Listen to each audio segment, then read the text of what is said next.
Hello दोस्तों, स्वागत है आप सभी का फिर से एक नई क्लास में। ये क्लास काफ़ी महत्वपूर्ण होने वाला है। अगर आप एक स्टूडेंट हैं तो आपके लिए बहुत ज़रूरी है, क्योंकि आज की इस क्लास में हम लोग सीखेंगे कि पढ़ाई करने का सही तरीका क्या होना चाहिए। क्योंकि अक्सर क्या होता है कि हम लोग जब भी पढ़ते हैं तो पढ़ने जिस समय बैठते हैं तो उस समय कुछ तो डेटा रट के याद कर लेते हैं, उसके बाद फिर कुछ समय में ही उसको भूल जाते हैं। तो अधिक समय तक उसको कैसे याद रखें, इस क्लास में हम लोग उसी के बारे में डिस्कस करेंगे। तो देखिए, सबसे पहले इस चीज़ को समझने के लिए हम लोग को इस आकृति को समझना पड़ेगा। तो इस आकृति में देखिए क्या है, ये क्लास 6 का है। तो इसमें जो है कि सूर्य के चारों साइड पृथ्वी घूम रही है, ठीक। इसमें पढ़ने का 2 तरीका है। कुछ विद्यार्थी है कि इसमें डेटा जो लिखा गया है कि 22 दिसंबर को क्या होता है, भारत में सबसे बड़ा छोटा दिन होता है, और फिर 21 जून को भारत में सबसे बड़ा दिन होता है, इसको याद कर लेंगे। और फिर 22 मार्च और 23 सितंबर को क्या होता है, दिन और रात बराबर होता है, इसको याद कर लेंगे। और फिर दिसंबर के महीने में क्या होता है, भारत में ठंडी का मौसम होता है। उसके बाद फिर जून के महीने में भारत में गर्मी का मौसम होता है। फिर मार्च सब में क्या होता है, बसंत ऋतु होता है। फिर उसके बाद 23 सितंबर में क्या होता है, भारत सब में शरद ऋतु होता है। तो एक तो ये है कि इसको याद कर लिए।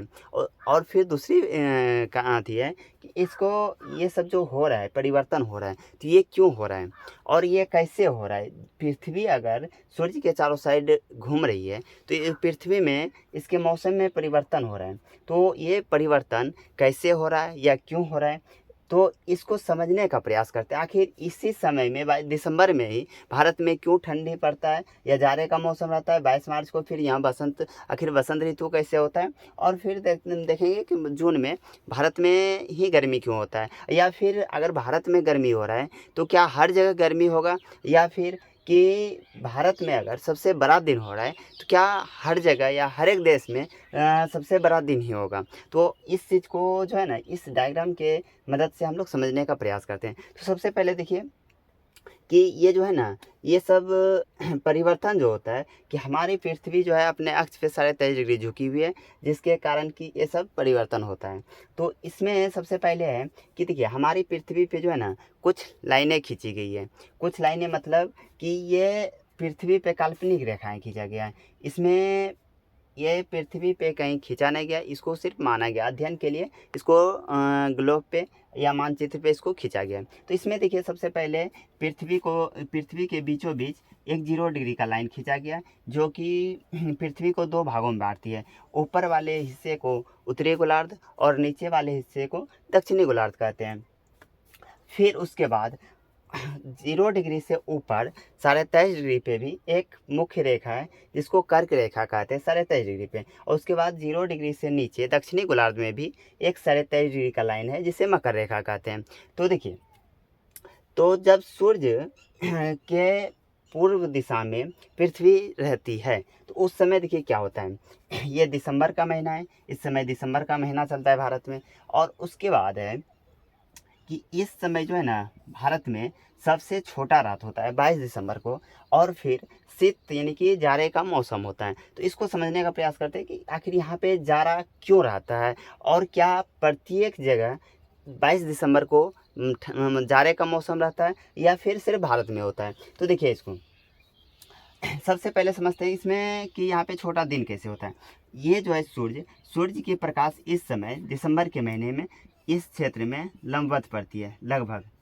और फिर इस क्षेत्र में क्या होती है कि सूर्य की किरणें तिरछी पड़ने लगती है। और चूंकि देखिए, इस समय जो है ना, सूर्य इस स्थिति में रहता है। और इसको जो है ना, सूर्य को पृथ्वी के चारों साइड यानी कि घूमने में, यानी पृथ्वी सूर्य पे इस जगह, इस क्षेत्र में सूर्य ज़्यादा टाइम तक दिखाई पड़ता है, इसीलिए यहाँ पे बड़ा दिन होता है। और चूंकि यहाँ पे जो है पृथ्वी को घूमने में बहुत कम समय लगता है, इसकी अपेक्षा इस जगह सूर्य कम समय के लिए दिखाई पड़ता है, इसीलिए यहाँ पे सबसे छोटा दिन हो जाता है और इस इलाके में सबसे बड़ा दिन होता है। और देखिए, चूंकि सूर्य की किरणें इस समय कहाँ पे पड़ रही है लंबवत, ये 0 डिग्री और मकर रेखा, 0 डिग्री और मकर रेखा 27 डिग्री यानी कि दक्षिणी गोलार्ध के बीच में लंबवत पड़ रही है। तो यहाँ पे क्या होगा, सूर्य का ज़्यादा प्रकाश पड़ेगा, तो यहाँ पे ज़्यादा गर्मी होगी। और चूंकि यहाँ पे तिरछी प्रकाश पड़ने लगती है, तो इसीलिए यहाँ पे क्या होता है यहाँ पर शीत ऋतु का मौसम आ जाता है। और फिर देखिए जस्ट इसका उल्टा, जस्ट इसी का उल्टा एक यहाँ पे है। इस समय देखिए क्या होता है, जैसे ही पृथ्वी घूम के इधर आएगी तो यहाँ पे इस समय इस क्षेत्र में सूर्य की प्रकाश लंबवत पड़ने लगती है, और इस क्षेत्र में क्या होगा, यहाँ पे तिरछी पड़ने लगती है। तो जिसके कारण क्या होता है कि 21 जून को भारत में सबसे बड़ा दिन, चूँकि यहाँ पे सूर्य को क्या होगा, सूर्य पृथ्वी पे ज़्यादा टाइम तक दिखाई देगा, क्योंकि ये हिस्सा सूर्य के सामने है और सूर्य को इस हिस्से को पार करने में ज़्यादा टाइम लगता है, या इस हिस्से पे सूर्य ज़्यादा टाइम तक दिखाई देता है। तो इसीलिए इस हिस्से में क्या होगा, सबसे बड़ा दिन हो जाएगा। और फिर बाकी इसमें देखिए सूर्य का प्रकाश यहाँ पे लंबवत पड़ रहा है, इसीलिए यहाँ पे क्या होगा, गर्मी का मौसम होगा। और इस इलाके में, इस क्षेत्र में जाड़े का मौसम होगा। तो देखिए, और इस इलाके में अगर यहाँ पे गर्मी पड़ रहा है तो इस इलाके में ठंडी का मौसम रहेगा। तो ठीक, तो उसके बाद देखिए कि दो स्थिति और है, एक ये 22 मार्च और 23 सितंबर। इस समय क्या होता है कि सूर्य की प्रकाश जो है ना, विषुवत रेखा इस पे लंबवत पड़ती है 0 डिग्री पे, और इस स्थिति में भी क्या होता है, सूर्य के प्रकाश इस पे लंबवत पड़ते हैं। तो सबसे पहले देखते हैं कि इस पे लंबवत कैसे पड़ती है और यहाँ पे कैसे। देखिए सबसे पहले मान लेते हैं ये हमारी पृथ्वी का अक्ष है, ठीक। तो मान लेते हैं इधर सूर्य है, ठीक, ओके। तो इधर सूर्य है, तो सूर्य की प्रकाश देखिए यहाँ पे ज़्यादा पड़ेगा और उसके बाद यहाँ पे कम पड़ेगा, क्योंकि ये सूर्य की तरफ ये झुका हुआ है, ये सूर्य के नज़दीक है, इसीलिए इस भाग पे सूर्य का प्रकाश ज़्यादा पड़ेगा। तो जैसे कि यहाँ पे देखिए कि इस क्षेत्र में सूर्य का प्रकाश ज़्यादा पड़ रहा है, तो इसीलिए यहाँ पे सबसे बड़ा दिन होता है और गर्मी का मौसम रहता है। और ऊपर में क्या होता है हमारा, चूँकि हमारा भारत क्या है, 0 डिग्री से ऊपर है, तो 0 डिग्री से ऊपर रहने के कारण यहाँ पे सूर्य का प्रकाश तिरछी पड़ने लगती है, तो यहाँ पे क्या होता है, शीत का मौसम आ जाता है। और फिर देखिए ये स्थिति और ये स्थिति, उसके बाद जैसे ही पृथ्वी घूम के इधर आएगी तो यहाँ पे देखिए क्या होगा कि सूर्य इसके सामने रहेगा, सूर्य इसके सामने रहेगा। तो ये चूंकि अक्ष इस तरह से है, तो यहाँ पे विषुवत रेखा, कर्क रेखा, तीनों क्या होगा, एक ही दिशा में रहेगा। और सूर्य चूंकि इसके आगे में है, तो इस इधर सूर्य के सामने तो कोई अक्ष झुका हुआ नहीं है, इसीलिए सब पे क्या होगा, समान रूप से प्रकाश पड़ेगा। तो जब समान रूप से प्रकाश पड़ेगा तो स्वाभाविक सी बात है कि उत्तरी गोलार्ध और दक्षिणी गोलार्ध में समान प्रकाश पड़ेगा। तो समान प्रकाश पड़ेगा तो यहाँ पे क्या होगा, इस इलाके और इस इलाके में दोनों जगह क्या होंगे कि दिन और रात बराबर हो जाएंगे। क्योंकि 22 मार्च को क्या होगा, सूर्य इस जगह पे रहेगा, विषुवत रेखा पे 0 डिग्री पे, तो इसीलिए यहाँ पे क्या होगा, दिन और रात बराबर हो जाएगा। उसी तरह 23 सितंबर को भी क्या होता है कि सूर्य के दूसरी साइड हो जाएगा। अभी ये जो है इस साइड आ जाएगी, लेकिन झुका हुआ है तो ऐसे रहेगा अक्ष, और इसके दूसरे साइड, तो इस साइड भी क्या होगा, प्रकाश उस पर पड़ेगा, कैसे, तो लंबवत पड़ेगा। तो यहाँ पे भी क्या होगा, 23 सितंबर और ये दोनों 22 मार्च, इस समय क्या होता है कि दोनों में दिन और रात समान होता है। अब उसके बाद फिर देखते हैं कि ये तो समझ गए कि शीत ऋतु यहाँ पे कैसे होता है, क्योंकि यहाँ पे प्रकाश की किरणें क्या होता है, तिरछी पड़ने लगती है। और उसके बाद यहाँ पे ग्रीष्म ऋतु कैसे होता है भारत में, क्योंकि यहाँ पे प्रकाश, सूर्य के प्रकाश लंबवत पड़ने लगती है। और यहाँ पे होता है क्या है कि उत्तरी गोलार्ध में जब गर्मी पड़ती है तो दक्षिणी गोलार्ध में क्या होगा, यहाँ पे ठंडी का मौसम हो जाएगा। उसी तरह जब यहाँ उत्तरी गोलार्ध में क्या होगा, शीत ऋतु होगा, ठंडी का मौसम होगा, तो नीचे में क्या होगा, दक्षिणी गोलार्ध में गर्मी का मौसम होगा। तो अब देखते हैं कि यहाँ पे देखिए बसंत ऋतु 22 मार्च को क्या होगा, उत्तरी गोलार्ध में बसंत ऋतु होगा और दक्षिणी गोलार्ध में शरद ऋतु होगा। देखिए सब मुख्य रूप से 4 ऋतु है, ठीक। मुख्य रूप से पृथ्वी के डायरेक्शन के अनुसार से, स्थिति के अनुसार से 4 ऋतुओं में बांटा गया है। यह हो गया, इस समय दक्षिणी गोलार्ध में शीत ऋतु होगा और उत्तरी गोलार्ध में शीत ऋतु होगा और दक्षिणी गोलार्ध में ग्रीष्म ऋतु होगा। और उसके जस्ट 22 मार्च को क्या होगा, उत्तरी गोलार्ध में वसंत ऋतु होगा और दक्षिणी गोलार्ध में शरद ऋतु रहेंगे, ठीक। उसके दूसरे यानी कि 21 जून को उत्तरी गोलार्ध में ग्रीष्म ऋतु होगा, क्योंकि यहाँ पे सूर्य का प्रकाश लंबवत पड़ रहा है, तो इसीलिए इस क्षेत्र में क्या होगा, ऊपर वाले में ग्रीष्म ऋतु रहेंगे। और फिर 23 सितंबर को क्या रहेंगे, क्योंकि यहाँ पे भी लंबवत पड़ेगा, तो यहाँ पे शरद ऋतु रहेंगे उत्तरी गोलार्ध में और दक्षिणी गोलार्ध में। तो सबसे पहले है कि देखिए यहाँ पे है कि जैसे कि कुछ बच्चे को बता दिया, ठीक है, 22 मार्च को क्या रहेगा, उत्तरी गोलार्ध में शरद ऋतु है। और फिर देखिए दक्षिणी गोलार्ध में क्या रहेंगे, यहाँ पे शरद ऋतु रहेंगे, दक्षिणी गोलार्ध में शरद ऋतु रहेंगे, ठीक। और उसके बाद जस्ट ये 23 सितंबर को उत्तरी गोलार्ध में शरद रहेंगे और दक्षिणी गोलार्ध में क्या रहेंगे, बसंत ऋतु रहेंगे। तो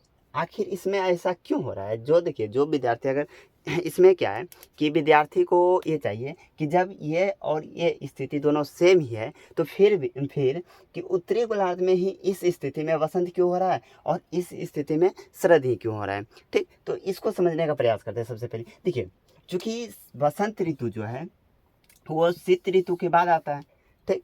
शीत ऋतु के बाद जब बसंत ऋतु आते हैं तो यहाँ पे देखिए पृथ्वी क्या हो रहा है कि ये उत्तरी गोलार्ध में शीत ऋतु है, हाँ, और नीचे है ये दक्षिणी गोलार्ध में क्या है, गर्मी का मौसम है, ग्रीष्म ऋतु है, ठीक। तो इस समय देखिए ये उत्तरी गोलार्ध क्या हो रहा है कि जैसे जैसे इधर घूम रही है तो पृथ्वी पे क्या हो रहा है, उत्तरी गोलार्ध में गर्मी का मौसम प्रवेश कर रहा है, हाँ। तो चूंकि शीत से जैसे ही गर्मी में प्रवेश करेगा तो गर्मी में शीत के बाद क्या होता है, बसंत ऋतु, इसलिए यहाँ पे उत्तरी गोलार्ध में क्या हो गया, बसंत ऋतु हो गया।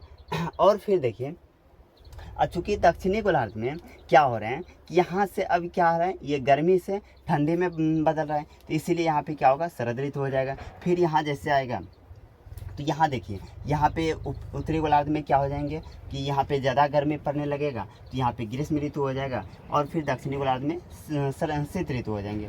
उसका जस्ट उल्टा अब देखिए यहाँ पे इसके 22 मार्च के उल्टा 23 सितंबर को।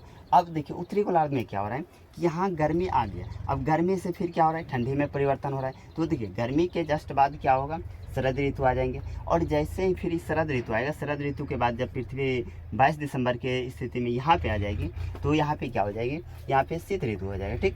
तो देखिए, तो पढ़ने का यही तरीका है कि आखिर हम इस कॉन्सेप्ट को समझ के पढ़ने का प्रयास करेंगे कि इसमें जो है कि हम लोग ने देखें कि शीत ऋतु जो है ये कैसे हो रहा है भारत में और कहाँ कहाँ हो रहा है। देखिए इसमें शीत ऋतु उत्तरी गोलार्ध में हो रहा है तो दक्षिणी गोलार्ध में ग्रीष्म ऋतु हो रहा है। और तो यही तरीका है, अगर हम पढ़ाई करें तो सबसे पहले देखेंगे कि ये जो शीत ऋतु हो रहा है, बसंत ऋतु या और कोई भी ऋतु, तो इसका कारण क्या है। आज हम लोग ने इस क्लास में देखे कि इसका कारण क्या है कि ग्रीष्म ऋतु कैसे हो रहा है, फिर बसंत ऋतु कैसे आ रहा है और उसके बाद फिर कहाँ पे गर्मी पड़ेगा, कहाँ पे ठंडी पड़ेगा।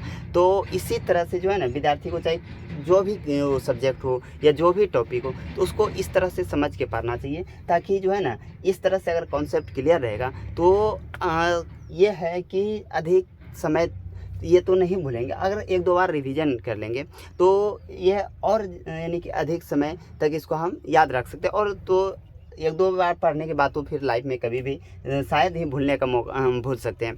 तो आई होप कि ये क्लास आप सभी को अच्छा लगा होगा, पसंद आया होगा। तो अगर क्लास पसंद आई हो तो शेयर कीजिए और फिर मिलते हैं किसी नए क्लास के साथ। तब तक के लिए अपना ख्याल रखिए। जय हिंद।